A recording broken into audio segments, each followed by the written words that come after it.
Assalamualaikum warahmatullahi wabarakatuh. Wow, sekarang saya di mana ya? Saya di spot yang baru nih. Nah, sekarang suasana yang baru ini akan memotivasi kita untuk belajar ekonomi di channel Ekonomi Asik Aja. Jangan lupa ya, like, share, and subscribe, dan bunyikan loncengnya supaya video saya berikutnya notifikasi kalian akan berbunyi. Kali ini kita akan mempelajari faktor yang mempengaruhi pendapatan nasional. Jadi masih materi pendapatan nasional dengan submateri adalah faktor yang mempengaruhinya. Indikator pencapaian kompetensinya yang ingin kita pelajari adalah mengidentifikasi faktor yang mempengaruhi pendapatan nasional. Pendapatan nasional kita ketahui adalah nilai total output akhir suatu negara dari semua barang dan jasa yang diproduksi dalam satu tahun. Hal-hal yang mempengaruhi besar kecilnya pendapatan nasional suatu negara. Apa aja itu? Di sini ada 3, saya jelaskan. Pertama adalah pendapatan dan penawaran agregat, artinya keseluruhan. Yang kedua, konsumsi dan tabungan. Dan yang terakhir adalah investasi. Mereka ini mempengaruhi besar kecilnya pendapatan nasional suatu negara. Kita mulai dari yang pertama adalah permintaan dan penawaran agregat. Apa itu? Kita mulai dari permintaan agregat, menunjukkan hubungan antara keseluruhan permintaan terhadap barang dan jasa oleh konsumen sesuai dengan tingkat harga. Harga akan berubah-ubah. Permintaan agregat ini suatu daftar dari keseluruhan barang dan jasa yang dibeli oleh sektor-sektor ekonomi, tidak hanya rumah tangga konsumen, rumah tangga produsen, rumah tangga negara maupun masyarakat luar negeri pada berbagai tingkat harga. Kalau penawaran agregat adalah hubungan antara keseluruhan penawaran, barang-barang dan jasa yang ditawarkan oleh perusahaan dengan tingkat harga tertentu. Jadi intinya kalau permintaan agregat itu dari berbagai sektor permintaan, sektor-sektor ekonomi, kalau penawaran yang ditawarkan oleh perusahaan.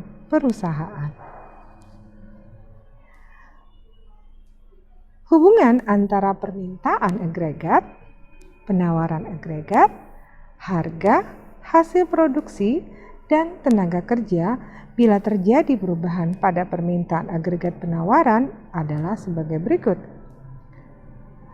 Jika permintaan agregat naik, permintaan keseluruhan naik, maka tingkat harga juga ikut naik. Nah, permintaan banyak, maka harga akan naik. Hal ini berarti akan menambah jumlah produksi yang dilakukan oleh produsen. Perusahaan akan menyerap tenaga kerja karena untuk memproduksi jumlah produksi yang permintaannya tadi banyak, terpaksa perusahaan akan merekrut tenaga kerja banyak untuk memasok produknya. Hal ini akan mendorong peningkatan pendapatan nasional. Jadi berhubungan ya. Yang kedua, jika penawaran agregat naik, tadi permintaan dari pihak pembelian barang dan jasanya naik. Kalau yang kedua adalah dari pihak penawarannya secara keseluruhan naik, maka harga akan turun. Dan jumlah produksi juga akan turun. Kenapa? Pada saat penawaran naik, harga naik. Nah, produsen menaikkan harga, belum tentu permintaan akan banyak seperti sebelumnya, maka harga akan menjadi turun dan jumlah produksi juga akan turun. Berarti produsen akan mengurangi jumlah tenaga kerja. Hal ini akan berdampak adanya penurunan pendapatan nasional. Jadi antara permintaan dan penawaran itu akan mempengaruhi tingkat harga. Yang kedua, kita akan membahas tentang konsumsi dan tabungan. Faktor kedua ini sangat berhubungan dengan pendapatan nasional. Yang pertama, konsumsi. Kita kenal dulu apa itu konsumsi. Bagian pendapatan masyarakat yang digunakan untuk membeli barang dan jasa dalam rangka memenuhi kebutuhan. Sedangkan saving, tabungan, adalah bagian dari pendapatan masyarakat yang menabung disisihkan atau tidak dikonsumsi atau dikeluarkan untuk konsumsi. Faktor-faktor yang mempengaruhi besarnya konsumsi juga berdampak terhadap pendapatan nasional.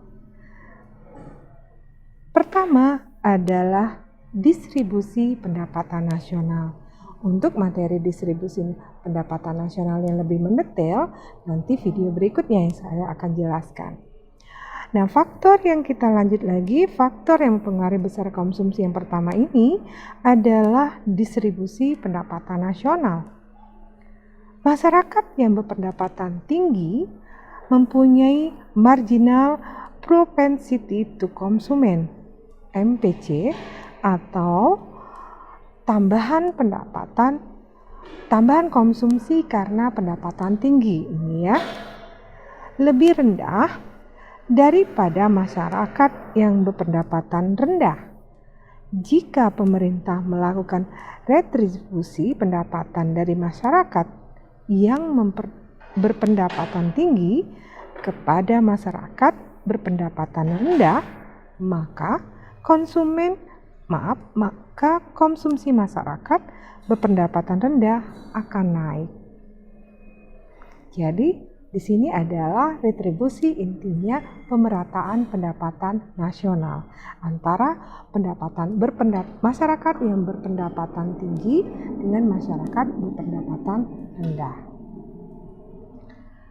Yang kedua adalah kekayaan dalam bentuk alat-alat liquid. Alat-alat liquid yang maksudnya yang mudah dicairkan.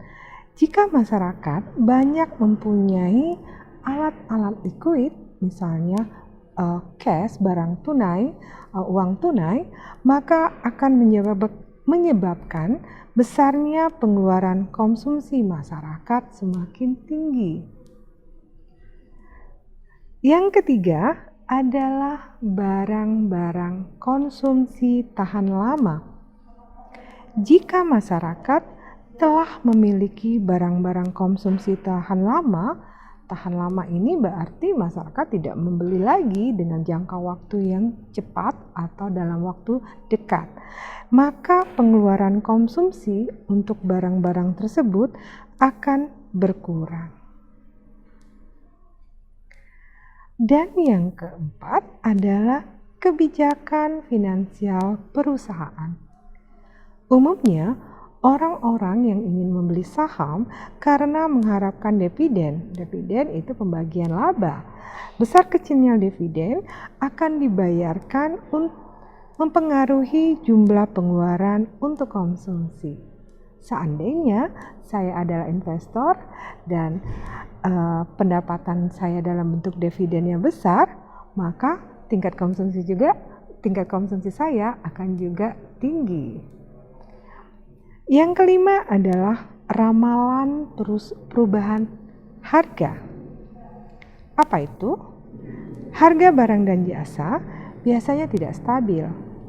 Jika masyarakat memperkirakan akan terjadinya kenaikan harga, maka masyarakat akan menambah pengeluaran konsumsinya artinya masyarakat takut bahwa jika pasokan barang itu sedikit, takut nanti di masa depan harganya semakin naik, maka konsumen mulai membeli barang itu banyak, apalagi bahan ini adalah bahan yang agak cukup tahan lama, artinya tingkat konsumsi untuk barang tersebut dia akan menumpuknya di rumah, menghindari terjadinya kenaikan harga. Dan sebaliknya, seperti itu juga seandainya masyarakat akan memperkirakan bahwa keadaan membaik, perubahan harga akan stabil, mereka tingkat konsumsinya juga akan stabil. Dan selanjutnya adalah kebijaksanaan perusahaan dalam pemasaran. Permintaan terhadap barang dan jasa dipengaruhi oleh kebijakan pemasaran yang dipilih oleh perusahaan. Pelayanan yang cepat, tepat, dan promosi serta pemilihan jalur distribusi yang mudah dijangkau akan menyebabkan bertambahnya penjualan perusahaan. Dengan demikian, maka menambah pengeluaran pemerintah. Yang terakhir kita akan membahas tentang investasi. Apa itu investasi? Adalah suatu kegiatan atau aktivitas penempatan modal baik berupa uang atau aset harta berupa berharga di dalam suatu benda, lembaga, atau suatu pihak dengan harapan pemodal atau investor kelak akan mendapatkan keuntungan setelah kurun waktu tertentu. Karena harapan mendapatkan keuntungan kemudian hari itu, investasi disebut juga dengan penanaman modal. Orangnya adalah investor. Kita lanjut. Keuntungan dari hasil pengembangan tersebut nantinya akan dibagikan pada investor sebagai imbal balik sesuai dengan ketentuan antara kedua pihak. Sebagai ekonomi dalam investasi, pemodal akan membeli sesuatu yang tidak akan digunakan sekarang. Artinya, uang itu memang tidak untuk dikonsumsi secara atau digunakan dalam waktu dekat. Sesuatu yang dibelikan tersebut disimpan sebagai harta untuk setelah melewati masa tertentu dapat mengalami perubahan nilai. Nah, inilah yang namanya berinvestasi. Pada saat sekarang nilainya akan nilai lebih tinggi lagi, itu harapan dari berinvestasi. Investasi tidak selalu berujungkan menghasilkan keuntungan. Nah, di sini juga ada resiko kerugian. Nah, dalam berinvestasi kita harus jeli dan harus memahami jenis-jenis investasi dan resikonya. Investasi, khususnya investasi dalam negeri dan dari luar negeri, mempunyai dampak yang sangat besar dalam bertambahnya pendapatan nasional. Investasi akan menambah produk nasional, yang berarti juga akan menambah pendapatan nasional.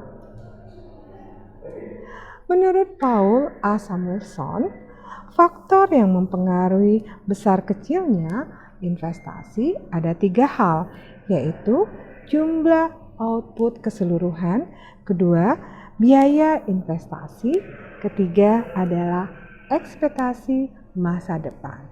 Yuk kita bahas satu-satu. Yang pertama, jumlah output keseluruhan. Jika pabrik-pabrik beroperasi di bawah kapasitas normal seperti biasa, maka pengusaha tidak begitu berkeinginan untuk membuka atau menambah pabrik baru. Nah, hal ini yang mengakibatkan tingkat investasi atau investor-investor menjadi rendah. Dengan kata lain, jumlah investasi bergantung pada hasil penjualan yang akan diperoleh seandainya diadakan investasi baru.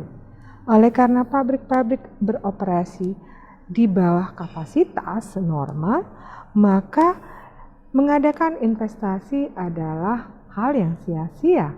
Sebab kapasitas pabrik yang ada masih bisa ditingkatkan atau dioptimalkan.